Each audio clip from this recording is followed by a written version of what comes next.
আজিৰ এই ভিডিঅ'টিত ক্লাছ 9ৰ সায়েন্সৰ প্ৰথমটো চেপ্টাৰৰ কেইটামান এমসিকিউ তোমালোকৰ বাবে লৈ আহিছো। এই এমসিকিউ কেইটা তোমালোকৰ বহুত বেছি ইম্পৰ্টেন্ট হয়। ইয়াৰ পৰাই তোমালোকৰ পৰীক্ষাসমূহত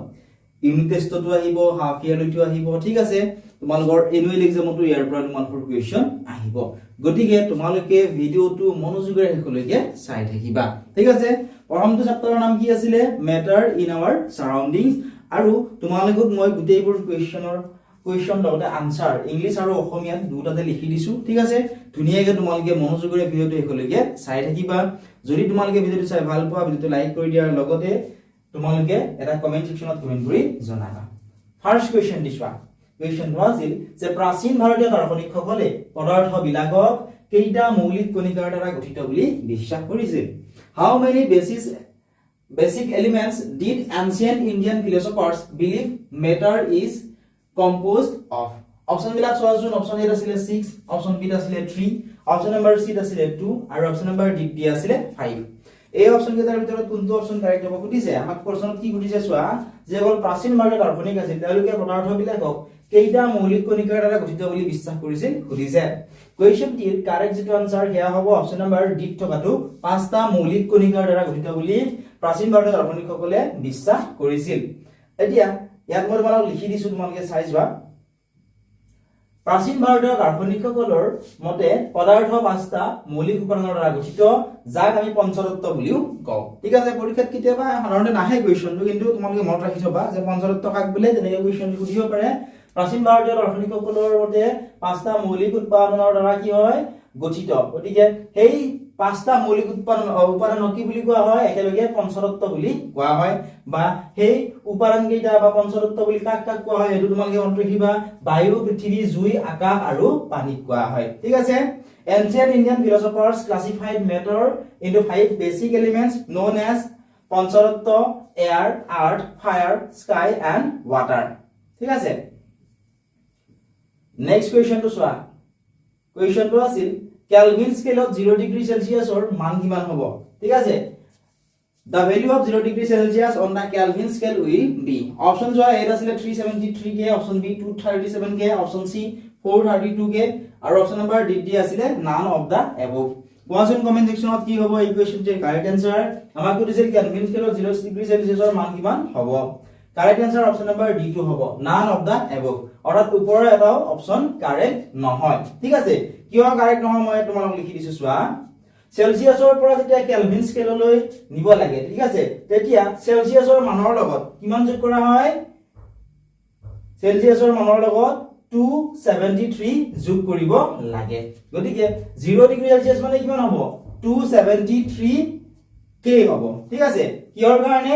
কাৰণ 0 ডিগ্ৰী সেলসিয়াছৰ লগত যেতিয়া আমি সেলসিয়াছৰ পৰা কি কৰিব লাগিব? এই কেলভিন স্কেললৈ নিব লাগিব, তেতিয়া সেলসিয়াছৰ যিটো মান থাকে, অৰ্থাৎ সেলসিয়াছৰ মান কিমান দি আছে? 0 ডিগ্ৰী সেলসিয়াছ দি আছে, অৰ্থাৎ 0 ৰ লগত আমি কি কৰিব লাগিব? এই 273 আমি কি কৰিব লাগিব? প্লাস কৰি দিব লাগিব। এতিয়া তোমালোকে এটা বস্তু কনফিউজ নহবা, কেতিয়াবা পৰীক্ষাত চোৱা এনেকে 273 দি থব পাৰে, কিন্তু কেতিয়াবা পৰীক্ষাত 273.15 দিব পাৰে, ঠিক আছে। যেটো একচুয়াল হয় হেতু আছে 273.15, কিন্তু এটো এপ্ৰক্সিমেটলি হিচাপত লিখা হয় 273, ঠিক আছে। Yes one. To convert Celsius to Kelvin, we add 273 to the Celsius value. মই কৈ দিছো চোৱা 0 ডিগ্ৰী সেলসিয়াছ আছিল, গতিকে 0 প্লাস 273, কিহৰ কাৰণে 273 যোগ কৰিলো? কাৰণ যেতিয়া আমি সেলসিয়াছৰ পৰা কেলভিন স্কেললৈ নিব লাগে, তেতিয়া সেলসিয়াছ স্কেলৰ মানৰ লগত 273 কৰা হয়, যোগ কৰা হয়, ঠিক আছে। নেক্সট কুৱেশ্চনটো চোৱা। এতিয়া কুৱেশ্চনটো আছিল 25 ডিগ্ৰী সেলসিয়াছক কেলভিনলৈ ৰূপান্তৰ কৰা। কি কৈছে চোৱা, 25 ডিগ্ৰী সেলসিয়াছক কেলভিনলৈ ৰূপান্তৰ কৰিবলৈ গৈছে। Convert 25 degree Celsius into Kelvin. এতিয়া ইয়াৰ পৰা কোনকেইটা ইম্পৰ্টেন্ট হয় এটো মই তোমালোক কৈ দিছো। ইয়াৰ পৰা ইম্পৰ্টেন্ট, ঠিক আছে। যেকেইটা মই ইম্পৰ্টেন্ট বুলি কৈ যাম তোমালোকে কেইটা নোট কৰি লবা। পৰীক্ষাত এইকেইটা কুৱেশ্চন অহাৰ বহুত বেছি চান্স আছে, ঠিক আছে। এইটো কুৱেশ্চন ইম্পৰ্টেন্ট হয়, এটো তোমালোকে নোট কৰি লবা, ঠিক আছে। নেক্সট চাবা। 25 ডিগ্ৰী সেলসিয়াছক কেলভিনলৈ ৰূপান্তৰ কৰিব লাগিব, হয়নে? অপচন চোৱা কি দিছে? 299 কে দিছে। অপশন বি চোৱা, অপশন সি, এনেকে চাৰিটা অপশন দি থোৱা আছে, ঠিক আছে। এটো তোমালোকে 298 কে কৰি ল'ব পাৰা এইটো অপশন চোৱা।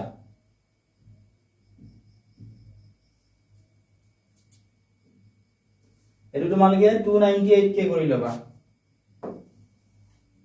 কাৰণ ইয়াত চোৱাচোন 299 কে কিমান অপচনত দিয়া আছে দুটা অপচনত দি থোৱা আছে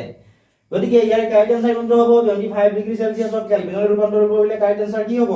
কাৰেক্ট আনসাৰ হ'ব অপচন নম্বৰ ডি থকা 298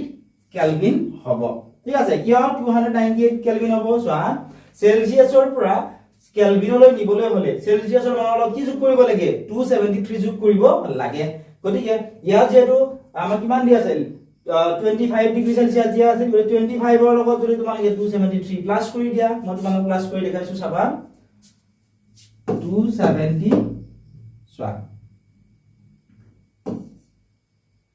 273 ইয়াৰ লগত আমাৰ কিমান দিছিল কোৱেশ্চন 25 ডিগ্ৰী সেলসিয়াছ দিছিল হয় না গতিকে ইয়াৰ লগত কি যোগ কৰিব লাগিব 25 তে ইয়াৰ হল 8 ইয়াৰ হল 9 ইয়াৰ হল 2 ঠিক আছে যেহেতু চোৱা 25 ডিগ্ৰী সেলসিয়াছ কেলভিনত ৰূপান্তৰ কৰিছিল গতিকে ইয়াত কি হ'ব k2 হ'ব 298 কে আছে অপচন নম্বৰ ডি দি থোৱা আছে গতিকে এই কোৱেশ্চনটিৰ অপচন নম্বৰ ডি2 হ'ব কাৰেক্ট আনসাৰ ঠিক আছে আগৰছি বুজি পাইছা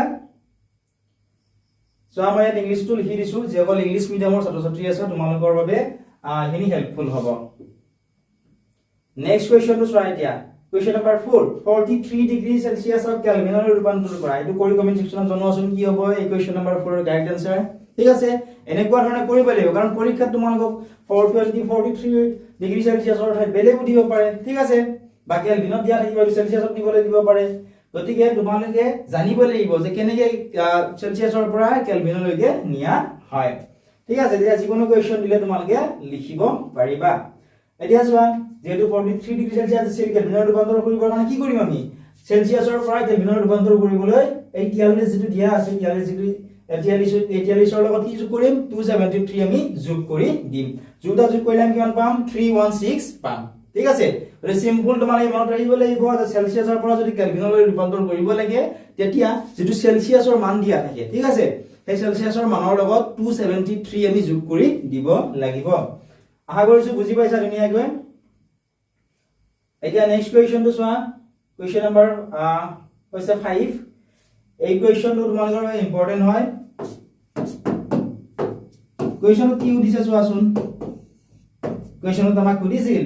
যে মানুহৰ শৰীৰৰ সাধাৰণ উষ্ণতা কিমান normal temperature of the human body is মানুহৰ শৰীৰৰ সাধাৰণ উষ্ণতা কিমান সুধিছে প্ৰায় পৰীক্ষাত এই কোৱেশ্চনটো আহি থকা দেখিবলৈ পোৱা যায় অপচন বিলাক চোৱাচোন অপচন নম্বৰ 8 দিয়া আছে 37 degree Celsius option B 25 degree Celsius option number C 273 degree Celsius option number D দিয়া আছিল 100 ডিগ্ৰী সেলসিয়াছ প্ৰথমতে তোমালোকে চেষ্টা কৰা আৰু যদি পাৰিছা আনসাৰটো আমাক কমেন্ট সেকশনত কমেন্ট কৰি জনোৱা ঠিক আছে কি হ'ব ইয়াৰে কাৰেক্ট আনসাৰ তোমালোকে কিমান নিজে কৰিছা এইটো তোমালোকে নিজকে টেস্ট কৰা ঠিক আছে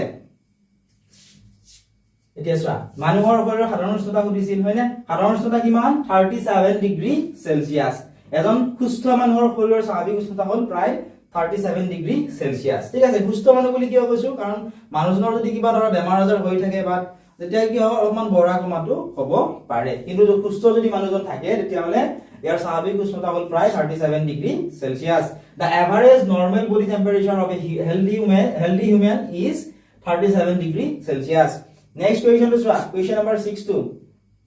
question টো কি আছিল চোৱাচোন গৰমৰ দিনত আমি কেনে ধৰণৰ বস্ত্ৰ বা কাপোৰ পিন্ধা উচিত what kind of clothes should we wear during summer যেতিয়া গৰমৰ দিন হয় না এতিয়া চোৱাচোন এতিয়া কি হয় গৰমৰ দিন পৰিছে হয় না বহুত গৰম তো এনেকুৱা গৰমৰ দিনত আমি কেনেকুৱা ধৰণৰ কাপোৰ পিন্ধা উচিত খুদিছে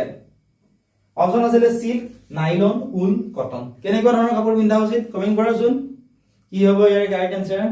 গৰমৰ দিনত কি হৈছে চোৱা গৰমৰ দিনত আমি কেনে ধৰণৰ বস্ত্ৰ বা কাপোৰ পিন্ধাটো উচিত গৰমৰ দিনত আমি কেনে ধৰণৰ বস্ত্ৰ বা কাপোৰ পিন্ধিব লাগে কাৰেক্ট যেটো আনসাৰ ইয়া হ'ব অপচন নম্বৰ ডি থকাটো কটন ঠিক আছে কপাহৰ এটা কিয় আমি গৰমৰ দিনত কপাহৰ বস্ত্ৰ বা কাপোৰ পৰিধান কৰাটো উচিত চোৱা কপাহৰ কাপোৰে কি কৰে ঘাম ভালদৰে শোষণ কৰে আৰু বাষ্পীভৱনৰ জৰিয়তে আমাৰ শৰীৰটো শীতল কৰি ৰাখে cotton absorbs sweat easily and its evaporation provides a cooling effect to the body ঠিক আছে এই কাৰণে আমি কপাহৰ কাপোৰ গৰমৰ দিনত ব্যৱহাৰ কৰিব লাগে বা আমি পৰিধান কৰিব লাগে কিয়ৰ কাৰণে আমাৰ গৰমৰ দিনত সাধাৰণতে কি হয় ঠাণ্ডাৰ দিনৰ তুলনাত গৰমৰ দিনত তোমালোকে চাবাচোন আমাৰ দেহৰ পৰা কি হয় অত্যাধিক পৰিমাণে ঘাম ওলায় তো কপাহৰ কাপোৰে সেই ঘাম কি কৰে ভালদৰে শোষণ কৰে আৰু বাষ্পীভৱনৰ জৰিয়তে আমাৰ যেটো শৰীৰ এই শৰীৰটো কি হৈ থাকে কৰি ৰাখে শীতল কৰি ৰাখে নেক্সট চাবা কুৱেশ্যন নম্বৰ 7 টো চোৱা কুৱেশ্যনটো আছিল তৰলৰ পৃষ্ঠকালি বাঢ়িলে বাষ্পীভৱনৰ হাৰ কি হ'ব এটো কুৱেশ্যন ইম্পৰ্টেন্ট হয়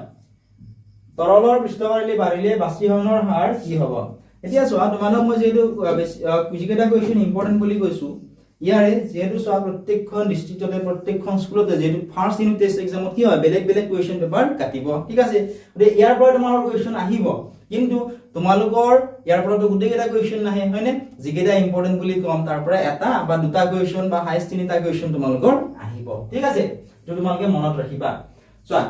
তলৰ পৃষ্ঠকালি বাঢ়িলে বাষ্পীভৱনৰ হাৰ কি হ'ব কৈছে with an increase in the surface area of a liquid the rate of evaporation option চোৱা এটা আছিল ৰিমেইনছ সেম একে থাকিব অপচন বি দিছিলে ডিক্ৰিজ হলে কি হ'ব কমি আহিব বুলি কৈছে অপচন নম্বৰ সি আছিল ইনক্ৰিজ অৰ্থাৎ বাঢ়িব বুলি কৈছে অপচন নম্বৰ ডি আছিল নান ঠিক আছে গতিকে ইয়াৰ আনসাৰটো হ'ব অপচন নম্বৰ সি থকাটো তৰলৰ পৃষ্ঠকালি বাঢ়িলে বাষ্পীভৱনৰ হাৰ কি হ'ব বাষ্পীভৱনৰ হাৰ ইনক্ৰিজ হ'ব অৰ্থাৎ বাঢ়ি যাব ঠিক আছে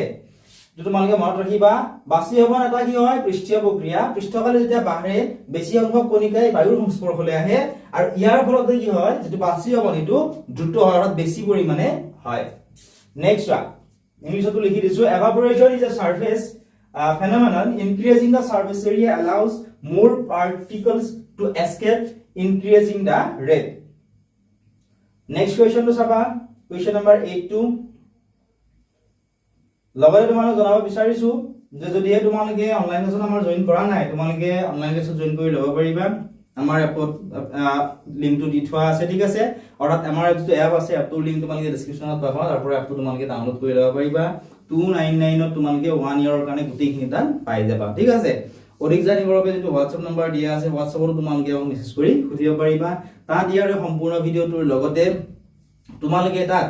ইয়াৰে যিবোৰ পিডিএফ আছে পিডিএফ সমূহ পাবা প্ৰিভিয়াস ইয়াৰৰ যিবোৰ কোৱেশ্চন পেপাৰ আছে সেই কোৱেশ্চন পেপাৰ সমূহ পাবা কেৱল কোৱেশ্চন পেপাৰ খিনি নহয় কোৱেশ্চন পেপাৰৰ আনসাৰ খিনি তোমালোকে তাত পাই যাবা ঠিক আছে লগতে অল সাবজেক্টৰ MCQ VSA common question notes গোটেইখিনি তাত তোমালোকৰ দি দিয়া হ'ব ঠিক আছে সো নেক্সট কোৱেশ্চন তো গ্যাসবোৰৰ বেপন হাৰ কিয় বেছি why is the rate of diffusion higher in gases Option A আছিল low intermolecular space option B high melting point option C low melting point option number D আছিল high intermolecular space আমাক question কি দিছে চোৱা গ্যাসবোৰৰ বেপন হাৰ কিয় বেছি দিছে গ্যাসবোৰৰ বেপন হাৰ কিয় বেছি ইয়াৰ কাৰেক্ট যেটো আনসাৰ হেয়া হ'ব অপচন নম্বৰ ডি থকাটো উচ্চ আন্তঃআণৱিক স্থানৰ বাবে গ্যাসবোৰৰ বেপনৰ হাৰ কি হয় বেছি হয় হাই ইন্টাৰমলিকুলাৰ স্পেচৰ কাৰণে কি হয় গ্যাসবোৰৰ যেটো বেপন হাৰ হেতু কি হয় বেছি হয় এত মই লিখি দিছো তোমালোকে চাব পৰা চোৱা গেছীয় কণিকাবোৰৰ মাজত খালি ঠাই বেছি আৰু হিয় দ্ৰুতভাৱে চলাচল কৰে হেহে কি হয় ব্ৰেপন দ্ৰুত হয় due to high intermolecular spaces and high kinetic energy of particles gases diffuse very quickly it is our next question number 9 question কি আছিল সো ইম্পৰ্টেন্ট question হয় এডুকেশন প্ৰায়ে হিচাপে পৰীক্ষা ঠিক আছে এই question তোমালোকে চাবা question কি উঠিছে চোৱা question সুধিছে যে what is the full form of CNG অৰ্থাৎ CNG ৰ সম্পূৰ্ণ ৰূপটো কি হয় সুধিছে full form টো কি হয় সুধিছে অপচন চোৱা এ আছিলে compressed natural gas option B combined nitrogen gas option C controlled natural gas আৰু অপচন নম্বৰ ডি কি দিছে চোৱা clean neutral gas কোনটো অপচন কাৰেক্ট হ'ব কমেন্ট সেকশনত কমেন্ট কৰি জনাওচোন ইয়াৰে কাৰেক্ট আনসাৰটো কি হ'ব আমাক কি সুধিছিলে আমাক সুধিছিল যে what is the full form of CNG CNG ৰ ফুল ফৰ্ম তো কি হয় সুধিছে যদি কমেন্ট কৰা CNG ৰ ফুল ফৰ্ম কি হ'ব CNG ৰ যেটো ফুল ফৰ্ম হেয়া হ'ব compressed natural gas ঠিক আছে অপচন নম্বৰ এ টো হ'ব কাৰেক্ট আনসাৰ চোৱা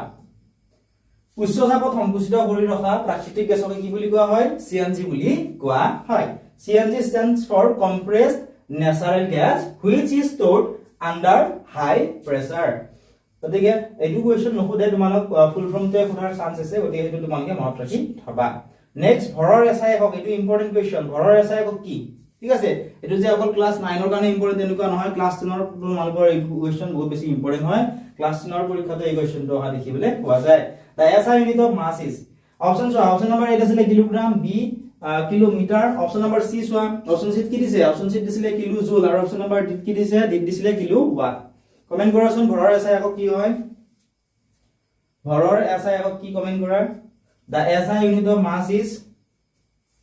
তে ভৰৰ যেটো এসআই একক এই ভৰৰ এসআই একক কি হ'ব কিলোগ্ৰাম হ'ব ঠিক আছে ভৰৰ এসআই একক হৈছে কিলোগ্ৰাম আন্তৰ্জাতিক একক পদ্ধতিত ভৰৰ একক হৈছে কিলোগ্ৰাম ঠিক আছে the SI unit of mass is the kilogram next question to চোৱা এতিয়া question number 11 question to আছিল বায়ুৰ আৰ্দ্ৰতা কম হলে বাষ্পীভৱনৰ হাৰ কি হয় if the humidity in the air is low the rate of evaporation আৰু বায়ুৰ যদি আৰ্দ্ৰতা কমি যায় তেতিয়া বাষ্পীভৱনৰ হাৰটো কি হ'ব বায়ুৰ আৰ্দ্ৰতা কমিলে বাষ্পীভৱনৰ হাৰ কি হ'ব সুধিছে অপচন 6 ডিক্ৰিজেস কমি যাব অপচন নম্বৰ বি দিছিলে ৰিমেইন সেম অৰ্থাৎ সেম থাকিব একে থাকিব অপচন নম্বৰ সি দিছিলে ইনক্ৰিজ অৰ্থাৎ কি হ'ব বাঢ়ি যাব বুলি কৈছে আৰু অপচন নম্বৰ ডি দিছিলে নান অৰ্থাৎ এটাও নহয় কোনটো অপচন কাৰেক্ট হ'ব কোৱাচোন বায়ুৰ আৰ্দ্ৰতা কম হলে বাষ্পীভৱনৰ হাৰ কি হ'ব if the humidity in the air is low the rate of evaporation বায়ুৰ যদি আৰ্দ্ৰতা কম হয় বাষ্পীভৱনৰ হাৰ কি হ'ব সুধিছে কোৱা কমেন্ট সেকশনত কোৱাচোন বায়ুৰ যদি আৰ্দ্ৰতা কম হয় বাষ্পীভৱনৰ হাৰ কি হয় বাঢ়ি যায় ইনক্ৰিজ হয় ঠিক আছে চোৱা আৰ্দ্ৰতা কম হলে বায়ুত জলীয় বাষ্প গ্ৰহণ কৰাৰ ক্ষমতা বাঢ়ি যায় ইয়াৰ ফলত কি হয় বাষ্পীভৱন দ্ৰুত হয় লো humidity means air can hold more moisture which accelerates the rate of evaporation next question number 12 question to আছিল তলৰ কোনবোৰ পঞ্চতত্বৰ উপাদান which of the following are elements of পঞ্চতত্ব ঠিক আছে এটা মানে কই দিলো মই আৰম্ভণিতে কোৱেশ্চনটো পঞ্চতত্বৰ উপাদান বিলাক কি কি হয় হয়নে নিশ্চয় জানাই তোমালোকে অপচন বিলাক চোৱা অপচন এ আছিল air earth fire sky and water option B চোৱা অপচন বি আছিল air earth fire sky and wood option C চোৱা অপচন সি দিছিলে air house fire sky and water option number D দিয়া আছিল নান অৰ্থাৎ এটাও নহয় আমাক কি সুধিছে আমাক সুধিছে তলৰ কোনবোৰ পঞ্চতত্বৰ উপাদান কি কি আছিল এয়াৰ আছিল আৰ্থ আছিল ফায়াৰ আছিল স্কাই আছিল আৰু ওয়াটাৰ আছিল এই পাঁচটা আছিল পঞ্চতত্বৰ উপাদান অৰ্থাৎ অসমীয়াত বায়ু পৃথিৱী জুই আকাশ আৰু পানী হৈছে এই পাঁচটা পঞ্চতত্ব বুলি কোৱা হয় এইকেইটা হৈছে পঞ্চতত্বৰ উপাদান এতিয়া নেক্সট কোৱেশ্চনটো চোৱা কোৱেশ্চন নম্বৰ 32 ঠিক আছে এইখিনি তোমালোকক মই কৈ দিলো গতিকে আৰু কৈ নিদিও কোৱেশ্চন নম্বৰ 13 চোৱা কোৱেশ্চনটো কি আছিল কোৱেশ্চনত আমাক দিছিল যে এটা প্ৰদত্ত পদাৰ্থৰ নিৰ্দিষ্ট আয়তন আছে কিন্তু নিৰ্দিষ্ট আকাৰ নাই ই হল a substance has a fixed volume but no fixed shape it is dash ই হৈছে এটা প্ৰদত্ত পদাৰ্থৰ নিৰ্দিষ্ট কি আছে বুলি কৈছে আয়তন আছে ঠিক আছে কিন্তু নিৰ্দিষ্ট আকাৰ নাই বুলি কৈছে ই কি হ'ব সুধিছে অপচনবোৰ চোৱা অপচন নম্বৰ এ আছিল plasma option B gas option C liquid আৰু অপচন নম্বৰ ডি আছিল সলিড আমাক কোৱেশ্চনত কি সুধিছে চোৱা আমাক সুধিছে যে এটা প্ৰদত্ত পদাৰ্থৰ নিৰ্দিষ্ট আয়তন আছে ঠিক আছে আৰু কিন্তু নিৰ্দিষ্ট আকাৰ নাই অৰ্থাৎ আয়তন আছে আকাৰটো নাই কি হ'ব প্লাজমা হ'ব গ্যাস হ'ব লিকুইড হ'ব নে সলিড হ'ব আয়তন আছে কিন্তু আকাৰ নাই এতিয়া আমি জানো এটো কি হ'ব লিকুইড হ'ব ঠিক আছে অসমীয়াত কি হয় অসমীয়াত হৈছে তৰল কিহৰ কাৰণে তৰল হ'ব চোৱা কিহৰ কাৰণে তৰল হ'ব কাৰণ তৰল পদাৰ্থক যি পাত্ৰত ৰখা হয় তাৰে আকাৰ লয় কিন্তু ইয়াৰ আয়তন সদায় একে থাকে liquids take the shape of the container but maintain a constant volume অৰ্থাৎ যদি তোমালোকে অলপমান পানী লও পানীখিনিৰ কি আছে আয়তন আছে হয়নে কিন্তু পানীখিনিৰ নিৰ্দিষ্ট আকাৰ আছে জানো চোৱা কোৱেশ্চন সেইটোৱে সুধিছে পানীখিনিৰ নিৰ্দিষ্ট আকাৰ আছে জানো নাই বাকি আৰ্চিনটালিনৰ নিৰ্দিষ্ট আকাৰ আছে জানো নাই আমি কি যিটো পাত্ৰত থ হিয়ে হেতুৰে কি কয় আকাৰ লয় গতিকে এইটো লিখি দিছো চোৱা তৰল পদাৰ্থক যি পাত্ৰত ৰখা হয় তাৰে আকাৰ লয় কিন্তু ইয়াৰ আয়তন সদায় একে থাকে আশা কৰিছো ভিডিওটো চাই তোমালোকে ভাল পাইছা আৰু এনেকুৱা ধৰণৰ যদি ভিডিও তোমালোক লাগে তোমালোকে আমাক কমেন্ট সেকশনত জনাবলৈ নাপাহৰিবা আমি চেষ্টা কৰিম এনেকুৱা ধৰণৰ ভিডিও আৰু তোমালোকৰ লৈ আহিবলৈ নেক্সট এবা পানীৰ উতলংক 373 কে 373 কে সেলসিয়াছত প্ৰকাশ কৰা এই কোৱেশ্চনটো ভেৰি ভেৰি ইম্পৰ্টেন্ট হয় এটো তোমালোকে নোট কৰি লবা ধুনীয়াকৈ বহিখনত ঠিক আছে আৰু আমাৰ ক্লাছৰুমত যিবোৰ আমি ইম্পৰ্টেন্ট বুলি কৈ থৈ দিও এইটা তোমালোকে নোট কৰিবাই তাৰ পৰাই তোমালোকৰ কোৱেশ্চন আহিব ঠিক আছে কোৱেশ্চন কি আছিল পানীৰ উতলংক 373 কে সেলসিয়াছত প্ৰকাশ কৰিবলৈ দিছে the boiling point of water is 373 k express 373 k in celsius options are a আছিল 100 degree Celsius b 60 degree Celsius c 80 degree Celsius আৰু অপচন নম্বৰ ডি আছিল 200 ডিগ্ৰী সেলসিয়াস কমেন্ট সেকশনত কমেন্ট কৰি জনোৱা কি হ'ব কাৰেক্ট আনসাৰ মনত ৰাখিবা কেলভিনৰ পৰা যত প্ৰকাশ কৰিব দিছে এবাৰ সেলসিয়াছত প্ৰকাশ কৰিবলৈ দিছিল হয়নে ইয়াৰ আগৰ ভিডিও অৰ্থাৎ ইয়াৰ আগৰ কোৱেশ্চন আমি কি কৰিছিলো সেলসিয়াছৰ পৰা আমি কেলভিনত নিছিলো হয়নে এতিয়া উল্টাই দিছে আমাক কেলভিনত দিয়া আছে সেলসিয়াছত প্ৰকাশ কৰিবলৈ কৈছে গতিকে কি হ'ব কমেন্ট সেকশনত কমেন্ট কৰি তোমালোকে জনোৱাচোন ইয়াৰ কাৰেক্ট আনসাৰ কি হ'ব কাৰেক্ট যেটো আনসাৰ হেয়া হ'ব অপশন নম্বৰ 8 থকাটো 100 ডিগ্ৰী সেলসিয়াস হ'ব ইয়াৰ কাৰণে 100 ডিগ্ৰী সেলসিয়াস হ'ব চোৱা আমি কি কৰিব লাগিব যেহেতু আমাক কোৱেশ্চনত কিমান দিছিল 373 কে দিছিল গতে 373 কেক সেলসিয়াসত যদি নিব লাগে আমি 373 ৰ পৰা কেৰ অৰ্ডাৰ 373 কেৰ পৰা কিমান মাইনাস কৰিম 273 আমি মাইনাস কৰিম গতে 373 ৰ পৰা 273 যদি আমি মাইনাস কৰি দিও তেতিয়া হলে কিমান ৰব 100 ৰব হয়নে যেহেতু মাইনাস কৰিলো কেলভিনৰ পৰা কি হল সেলসিয়াস হল প্ৰবাহ হৈ গল গতিকে ইয়াতে আমি ডিগ্ৰী সেলসিয়াস টো লিখিব লাগিব আশা কৰিছো ধুনীয়াকৈ তোমালোকে বুজি পাইছা গতিকে so to convert Kelvin to Celsius subtract 273 from the Kelvin value এনে ধৰণে তোমালোকে আনসাৰবোৰ উলিয়াবলৈ লাগিব এতিয়া তোমালোকে চাবা ইয়াৰে পিছৰ কুৱেশ্চনটো কি দিছিলে সোৱা আৰু ইয়াত মই তোমালোক লিখি দিছো তোমালোকে এইখিনি যদি বিচৰা তোমালোকে নোট কৰি লব পাৰা এই গোটেইখিনি এক্সপ্লেইন কৰি দিছো আৰু মই বুজাই নাথাও কাৰণ ভিডিওটো বহুত বেছি দীঘলীয়া হৈ যায় ঠিক আছে তথাপিও এবাৰ বুজাই দিছো ভিডিওটো দীঘল হলে তোমালোকে চাই যোৱা কেলভিন স্কেলৰ পৰা যদি সেলসিয়াছৰ স্কেললৈ পৰিৱৰ্তন কৰিব লাগে তেতিয়া এই সূত্ৰটো প্ৰয়োগ কৰা হয় c = k - 273 অৰ্থাৎ ইয়াতে আমাক কিমান দিছিলে সোৱা k কিমান দিছিলে 373 কে দিছিলে হয়নে গতিকে ইয়াৰে যদি আমি আনসাৰটো উলিয়াব লাগে মই এবাৰ কৰি দিছো যাতে তোমালোকে বুজি পোৱা 373 ৰ পৰা আমি 273 মাইনাস কৰি দিব লাগিব তেতিয়া আনসাৰটো পাই গলো 100 হয়নে এখানে আমি 100 লিখিলো যেহেতু সোৱা ইয়াত কেলভিন স্কেলৰ মান কিমান দিয়া আছিল কোৱেশ্চনত 373 কে দিয়া আছিল গতিকে 373 ৰ পৰা 273 মাইনাস কৰি দিওতে 100 ডিগ্ৰী সেলসিয়াস পালো ঠিক আছে এইটো হ'ব ইয়াৰে কাৰেক্ট আনসাৰ আশা কৰিছো ধুনীয়াকৈ তোমালোকে আনসাৰটো বুজি পালা এতিয়া সোৱা তোমালোকে নেক্সট কুৱেশ্চন নম্বৰ 15 কুৱেশ্চনটো কি আছিল গতি শক্তি বাঢ়িলে with an increase in kinetic energy option A আছিল pressure decreases option number B আছিল টেম্পাৰেচাৰ ইনক্ৰিজেস অপচন সি আছিল টেম্পাৰেচাৰ ডিক্ৰিজেস আৰু অপচন নম্বৰ ডি আছিল না তো গতি শক্তি বাঢ়িলে কি হয় টেম্পাৰেচাৰটো ইনক্ৰিজ হয় হয়নে গতিকে অপচন নম্বৰ বি টো কাৰেক্ট হ'ব গতি শক্তি বাঢ়িলে কি হয় উষ্ণতা বাঢ়ি যায় টেম্পাৰেচাৰ ইনক্ৰিজ হয় ঠিক আছে যেতিয়া উষ্ণতা বাঢ়ে পদাৰ্থৰ কণিকাবোৰৰ কি মাজত কি হয় ইয়াৰ গতি শক্তিটো কি হৈ যায় বৃদ্ধি পাই যায় গতিকে ইয়াৰে অপচন নম্বৰ বি টো কাৰেক্ট আনসাৰ হ'ব temperature is a measure to of the average kinetic energy of the particles next question to চাবা এতিয়া question number 16 question টো কি আছিল সোৱা question টো আছিল what is the full form of LPG LPG ৰ ফুল ফৰ্ম তো আমাক কৰিছে LPG ৰ ফুল ফৰ্ম তো কি হয় ইম্পৰ্টেন্ট হয় অপশন সোৱা এটা আছিল liquefied petroleum gas option number B আছিল liquefied petroleum sorry option A is liquid petroleum gas option number B is liquefied petroleum gas option C is light petroleum gas and option number D is low pressure gas আমাক কৈছে what is the full form of LPG LPG এর full form তো কৈছে LPG এর full form তো কি হয় LPG এর যেটো ফুল ফর্ম হেয়া আছে liquefied petroleum gas option number B to হ'ব correct answer পেট্ৰোলিয়াম গেছক তৰলীকৃত কৰি সিলিন্ডাৰত ভৰাই ৰখাৰ বাবে ইয়াক LPG বুলি কোৱা হয় Next question number 17 question to ki asil soa 25 degree panir bhautik obostha ki hoy what is the physical state of water at 25 degree celsius option A asile liquid option B solid option C gaseous option number D asile none ইয়াৰে answer টো মই তোমালোক কৈ নিদিও তোমালোকে আমাক comment সেকশনত জনাবা লগতে সম্পূৰ্ণ ভিডিওটি ঠিক আছে টোটাল 40 টা এমসিকিউ আছে গোটেই ভিডিওটো তোমালোকে আমাৰ এপত পাবা যদি এপটো ডাউনলোড কৰা নাই এতিয়া তোমালোকে এপটো ডাউনলোড কৰি লোৱা তোমালোকৰ যদি কিবা ইয়াৰ বিষয়ে সুধিব লগিয়া আছে WhatsApp নম্বৰটো তোমালোকে তাত পাই যাবা WhatsAppত আমাক মেছেজ কৰি সুধিব পাৰিবা আমি গোটেইখিনি তোমালোকক ভালদৰে বুজাই দিবলৈ চেষ্টা কৰিম